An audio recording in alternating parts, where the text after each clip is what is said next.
las órbitas de las geometrías imposibles de la oveja eléctrica, exploraremos con Juan Villoro la desobediencia de Marte y cómo modificó el conocimiento de las órbitas de nuestro sistema planetario. Lo exploraremos enseguida aquí, en la oveja eléctrica.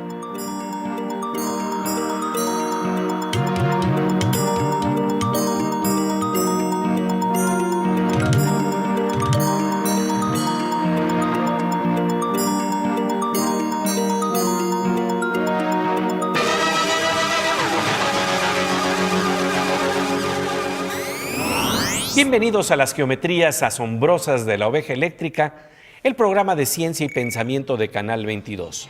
Hoy hablaremos con Juan Villoro de la desobediencia de Marte, el desafío que impone la realidad a nuestros modelos de conocimiento.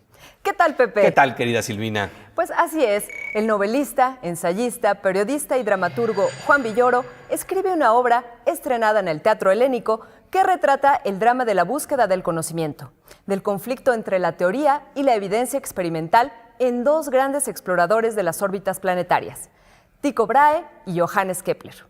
No se pierde esta interesante conversación entre Juan Villoro y Pepe Gordon.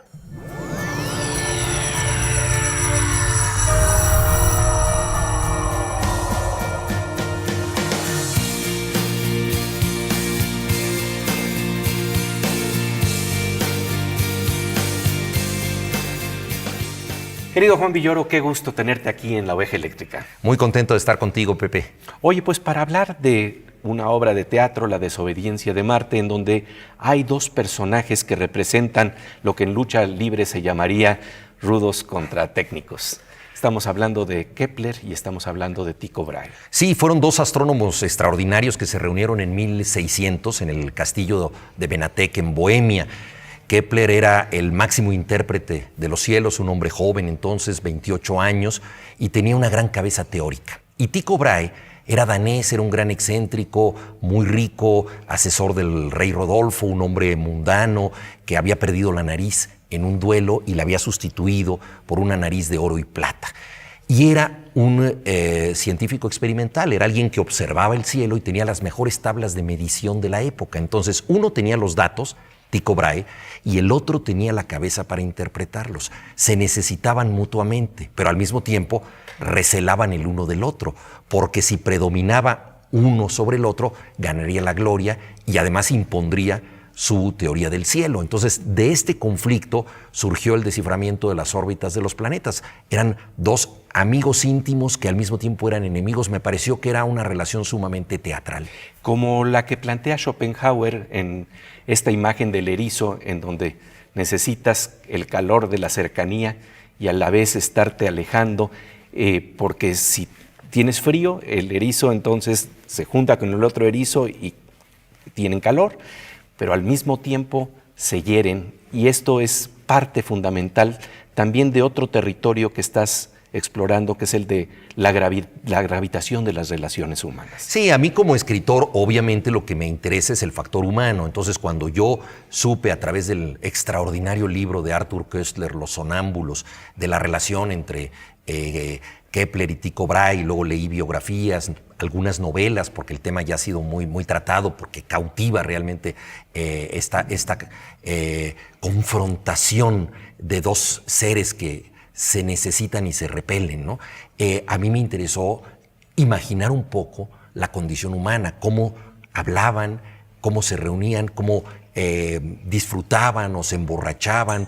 Kepler era muy hipocondriaco, padecía físicamente, venía huyendo de guerras religiosas, había sido castigado brutalmente por su padre, había perdido varios hijos siendo todavía muy joven, y el otro era un hombre rico, gran constructor de observatorios. Hay un premio actualmente que es el premio Tycho Brahe, que se da a los que fundan observatorios o construyen telescopios.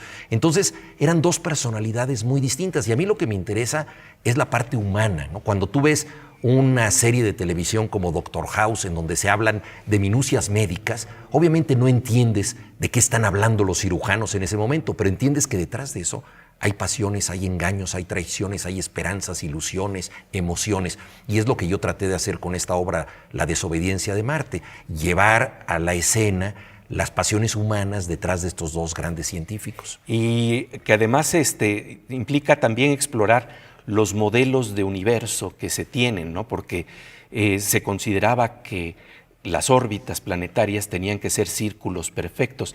Y en este caso me recuerda un poco la obra Crash de Cronenberg, en donde lo perfecto es sustituido por la capacidad de tener heridas, de que haya vulnerabilidad, de que no sea realmente la órbita que tú estabas pensando. Háblanos de eso, de el choque entre lo ideal y lo real, que no tiene exactamente la forma que imaginabas. Sí, la forma perfecta, platónica, es el círculo. Claro. Y entonces, tanto Tycho como Kepler eran creyentes y decían, Dios no puede hacer un universo que no incluya el círculo como la forma de la perfección. Entonces se resistían, y ahí está una de las prenociones que tienen todos los científicos en su proceso de conocimiento y que tienen que ver con su época y su circunstancia, se resistían a creer que las órbitas no fueran circulares. Entonces aceptar la forma de la elipse era aceptar una aberración de Dios. ¿Por qué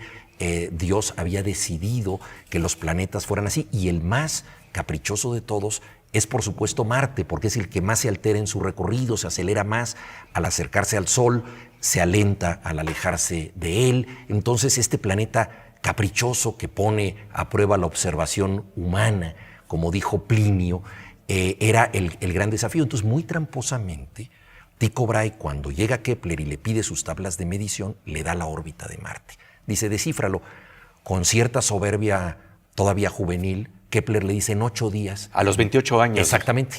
Voy a descifrar esto. Y claro, pasan años sin que pueda descifrarlo. Entonces dice, necesito las demás tablas de medición. No voy a poder con Marte. Por eso es el planeta rebelde. Por eso la obra se llama La desobediencia de Marte. Son contemporáneos de Shakespeare, y por aquella época Shakespeare habló del error de la luna. O sea, había como una voluntad de los planetas que se mostraban de una manera como si tuvieran personalidades humanas. No hay azar en el cielo. Dios juega con nosotros, no con los números. Como vemos claramente, la geometría de los afectos es tan desobediente como la órbita geométrica de Marte. Estamos hablando de la distancia entre el deseo y la realidad, tanto en la física como en las relaciones humanas. Seguiremos conversando con Juan Villoro sobre este fascinante drama cósmico y teatral. Mientras tanto, vamos con nuestra compañera Aura López y su mirada enfocada en el Observatorio de la Tecnología Contemporánea.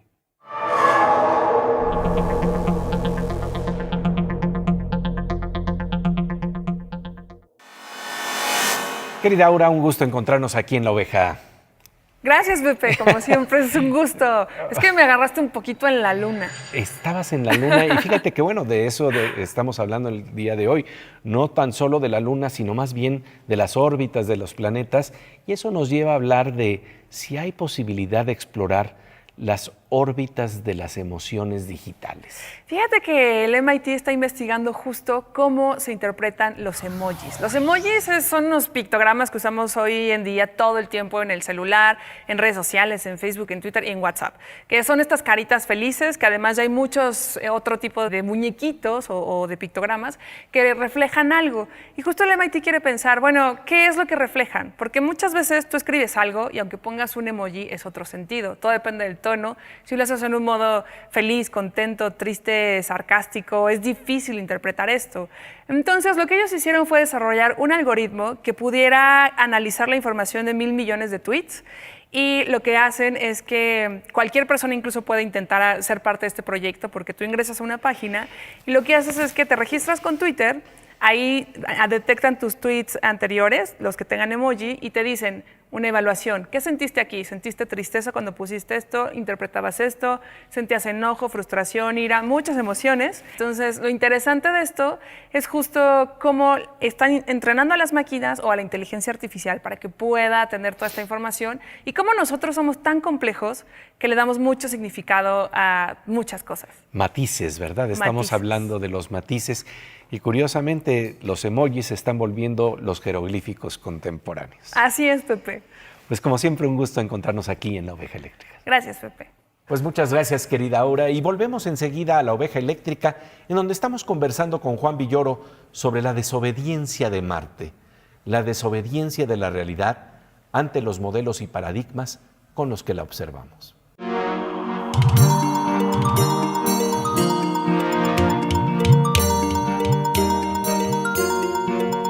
Como de rayo, estamos de regreso en las geometrías imposibles de La Oveja Eléctrica para hablar de la desobediencia de Marte, obra teatral de Juan Villoro que muestra el drama de la realidad desafiante frente a nuestros modelos preconcebidos de conocimiento. La órbita del planeta Marte no cuadraba con lo que los astrónomos Tycho Brahe y Johannes Kepler imaginaban en su tiempo. Hay una dificultad parecida, le dice Juan Villoro a Pepe Gordon, cuando se trata de modelar la geometría de los afectos.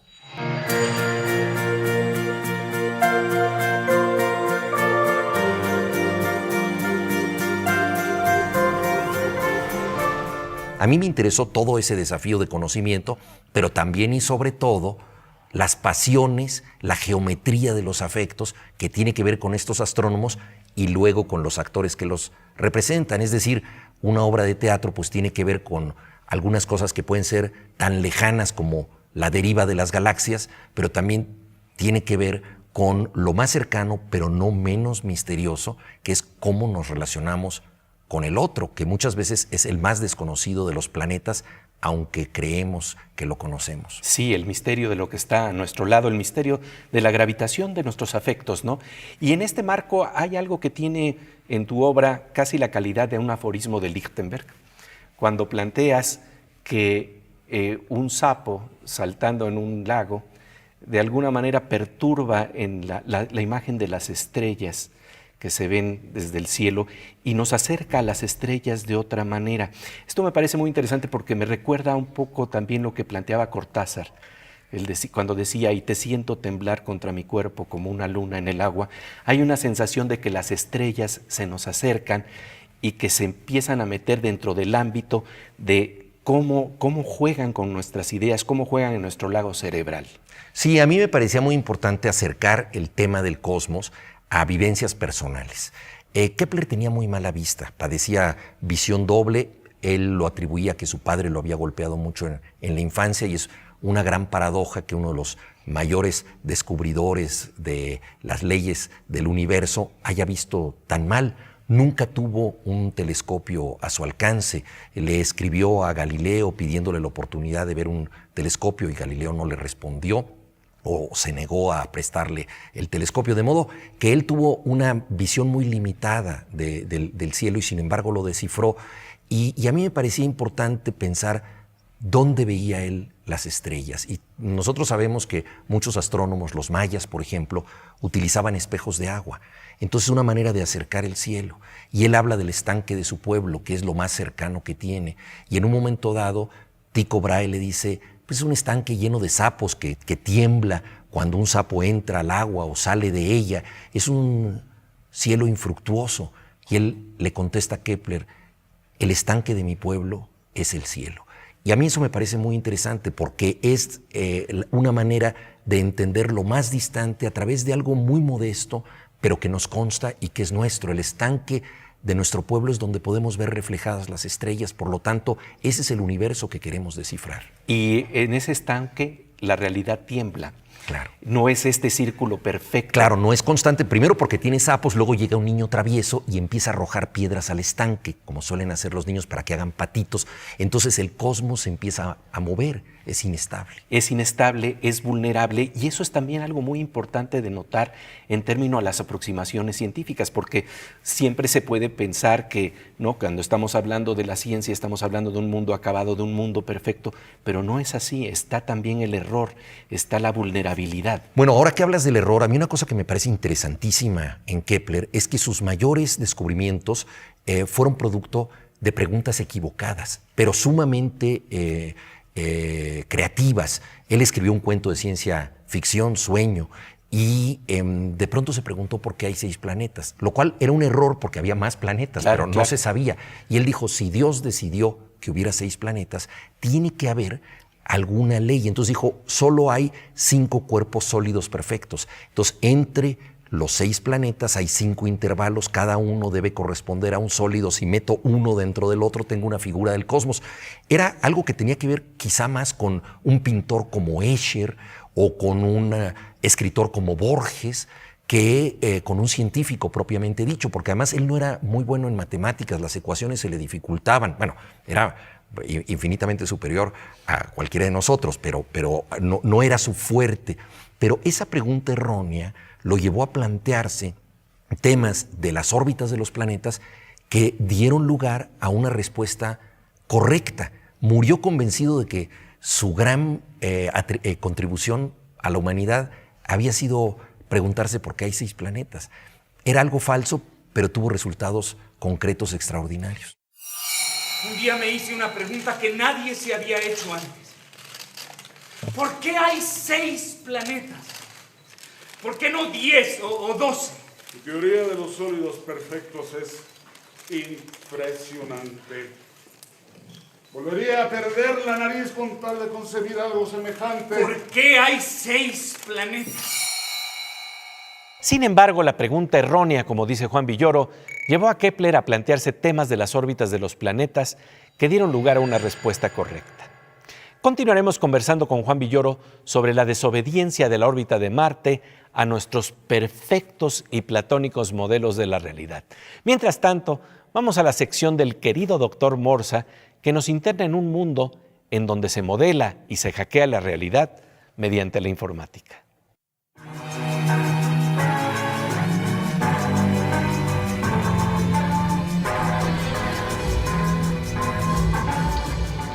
Querido doctor Morsa, nuestro hacker de cabecera. Gracias, jefe. Bueno, porque nos ayudas precisamente a enfrentarnos a los problemas que nos representa la informática. Pero hoy que hemos estado hablando con Juan Villoro sobre los problemas de medición, los problemas de comparar lo que son tus modelos platónicos, ideales, matemáticos, con la realidad, pues eso nos plantea ese problema, cómo se traslada al mundo de la informática, al mundo de la medición, en donde aparece más el cuchareo de lo que nos imaginamos. Pepe, el cuchareo está en todos lados. Cuchareamos constantemente. Por ejemplo, si uno va a cargar gasolina, uno dice, bueno, pónganme 10 litros, ¿no? Que es una millonada actualmente, ¿no? Y resulta que, ¿sí son 10 litros? No sabemos. O sea, asumimos que hay más o menos cantidad. Cuando medimos con lo que midamos, tenemos una incertidumbre asociada. Y estamos acostumbrados a pensar que nos dan medidas exactas las cosas, ¿no? Sí pienso que nos han acostumbrados a que los modelos son muy precisos en las matemáticas y decimos las cosas así, son muy secas y muy precisas y así es, pero no es necesariamente tan cierto. La realidad nos desobedece al modelo con el que jugamos, la realidad, un poquito por lo menos. La realidad no se ajusta a nuestro modelo y entonces en lugar de ajustar nuestro modelo queremos reajustar la realidad, lo cual no es lo más funcional, pero es lo que queremos hacer, que pretendemos que nuestro modelo siempre funcione, ¿no? Pero el mundo real está lleno de incertidumbres. Y estoy hablando solo de medidas, no de otras cosas. Para no hablar de las relaciones humanas. Exacto. Exacto, Pepe. Pues como siempre, querido Morsa, un gusto encontrarnos aquí en La Oveja Eléctrica. Gracias, Pepe. Y bien, nosotros volvemos enseguida a La Oveja Eléctrica, en donde estamos conversando con Juan Villoro sobre la desobediencia de Marte, la desobediencia de la órbita del planeta rojo que llevó a Johannes Kepler a un cambio de paradigma en el modelo de nuestro sistema planetario.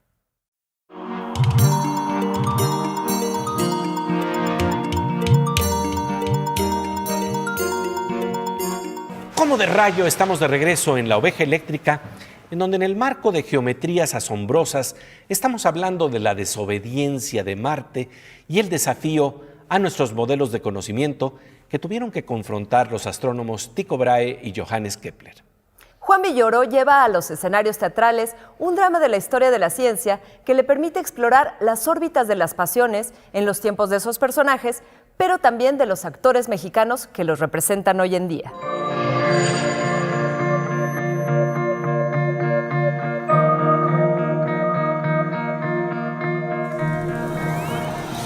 Y lo que ves es esta búsqueda que es precisamente lo que a veces nos plantea un paralelo entre el observatorio que se puede dar desde el mundo astronómico o el observatorio que se puede dar desde un foro teatral. Y hablemos de eso porque tu obra también tiene que ver con un desdoblamiento relacionado con el observatorio del foro teatral. Sí, tienes toda la razón. Yo escribí la obra después de muchos años de haber estado pensando en ella. Casi fueron 35 años, lo cual no quiere decir que yo afanosamente hubiera trabajado durante todo este tiempo. Más bien habla de mi pereza o de mi incapacidad. Pero bueno, a lo largo de todo este tiempo fui leyendo biografías. Una novela muy interesante de Max Brod, el gran amigo de Kafka, sobre Tycho Brahe. Una de John Banville, el escritor irlandés, sobre Kepler. En fin, familiarizándome con los personajes, conviviendo con ellos, tratando de imaginarlos desde su propia piel. Pero sentí que de alguna manera me quedaban lejos, no solamente porque estamos hablando de un encuentro en 1600, sino también porque es la cultura europea, se reúnen en Bohemia, pertenecen a otros países, Alemania, Dinamarca.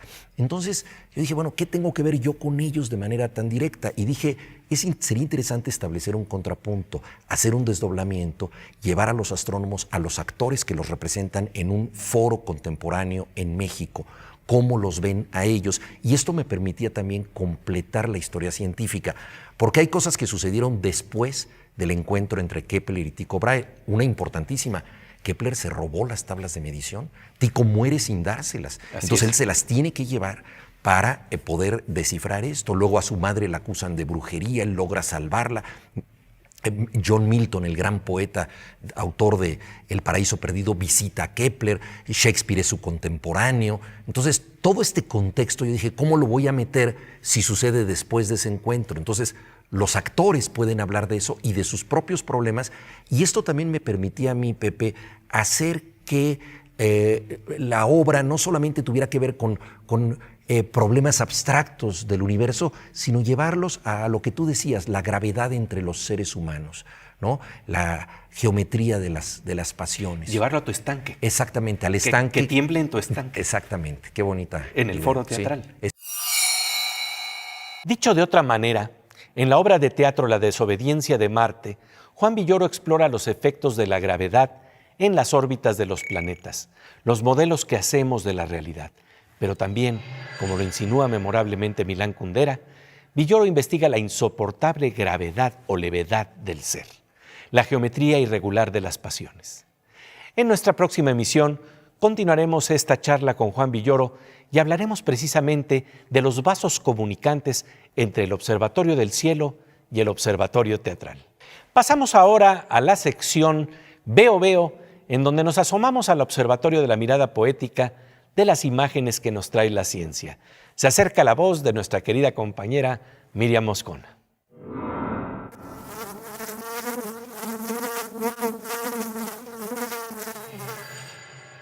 Pues querida Miriam, fíjate, nos encontramos en este observatorio cósmico que ya es este escenario, ¿no?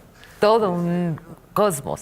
Y bueno, hablando de eso, porque hoy hemos estado platicando con Juan Villoro sobre la exploración del cielo, el ver el cosmos te da otra perspectiva y más en estos tiempos, ¿no? Sí, hoy aquí, en resonancia un poco con lo que comentas, vamos a ver una danza cósmica. Uno va entendiendo, Pepe, cómo la observación de las estrellas tiene diferentes lecturas que pueden ser también metafóricas en algún sentido y que uno puede entender a través de las estrellas, no nada más cómo está conformado el universo, sino también cómo cambia la perspectiva según el lugar desde donde uno la mira. Eso cambia totalmente la percepción de las cosas en las estrellas, en las relaciones personales y en cualquier problema de la vida diaria. En la gravitación de los afectos. Así es, Pepe. Estas galaxias, como dos bailarinas de otros cielos, cada una con billones de estrellas, están conformadas por polvo estelar y nubes de gas. Lo que estamos viendo en este momento nos ilustra cómo sus formas se modifican radicalmente según el ángulo desde donde han sido observadas. A la izquierda, la galaxia NGC 4302 y a la derecha la galaxia 4298. Tanto una como otra fueron visualizadas en 3 dimensiones con el fin de mostrar sus diferentes perspectivas según el ángulo de observación. Ya lo dijo el poeta español Ramón de Campoamor: nada es verdad ni mentira, todo es según el color del cristal con que se mira. La voz de nuestra querida compañera Miriam Moscona en las órbitas de las geometrías imposibles de la oveja eléctrica. Y ahora entramos en la órbita musical con los cantos cuánticos de Fernando Rivera Calderón.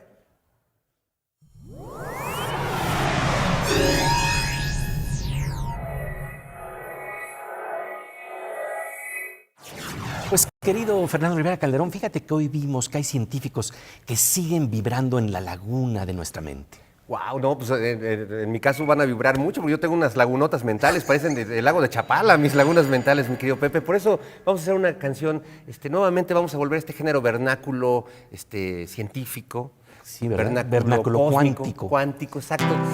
Dedicada a todos los que tienen lagunas mentales y sienten de repente una vibración por ahí. Por ahí no.